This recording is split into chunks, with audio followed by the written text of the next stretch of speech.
ইসরায়েলের টানা বিমান হামলা এবং মার্কিন অভিযানের জবাব নিয়ে চূড়ান্ত সিদ্ধান্তহীনতায় থাকা ইরান এবার দ্বৈত সংকটের মাঝেই পালন করতে যাচ্ছে ইসলামের অন্যতম পবিত্র ও গুরুত্বপূর্ণ মাস মহররম। ইসলামী বর্ষপঞ্জির প্রথম মাস মহররম শুরু হচ্ছে চাঁদ দেখা সাপেক্ষে ২৬ বা ২৭ জুন থেকে।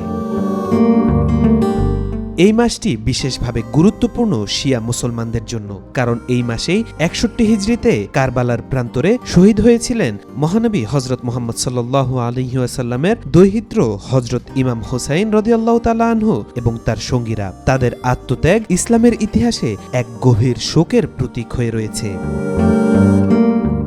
সাধারণত প্রতি বছরই মহররম মাস জুড়ে ইরানে চলে ধর্মীয় আয়োজন, শোকানুষ্ঠান, মাতম, তাজিয়া মিছিল এবং কারবালার ঘটনা স্মরণে বিশেষ মজলিস। হাজারো ইরানি তীর্থযাত্রী ভ্রমণ করেন ইরাকের কারবালায় অবস্থিত ইমাম হোসাইনের মাজারে। এবছরও সেই প্রস্তুতির ছবি ইতিমধ্যে প্রকাশ করেছেন ইরানের ফার্স নিউজ এজেন্সি। তবে এবার পরিস্থিতি ভিন্ন। মধ্যপ্রাচ্য জুড়ে উত্তেজনা, যুদ্ধের হুমকি এবং অব্যাহত আক্রমণের মাঝে ধর্মীয় আত্মনিবেদন ও রাষ্ট্রীয় নিরাপত্তা প্রস্তুতি দুটোকেই সমান গুরুত্ব দিচ্ছে তেহরান। শিয়া মতাবলম্বীদের কাছে ইমাম হোসাইনের শাহাদাত শুধুই শোক নয়, এটি মানবতার জন্য আত্মত্যাগ, অন্যায়ের বিরুদ্ধে প্রতিবাদ এবং ন্যায়ের পথে দৃঢ় অবস্থানের প্রতীক।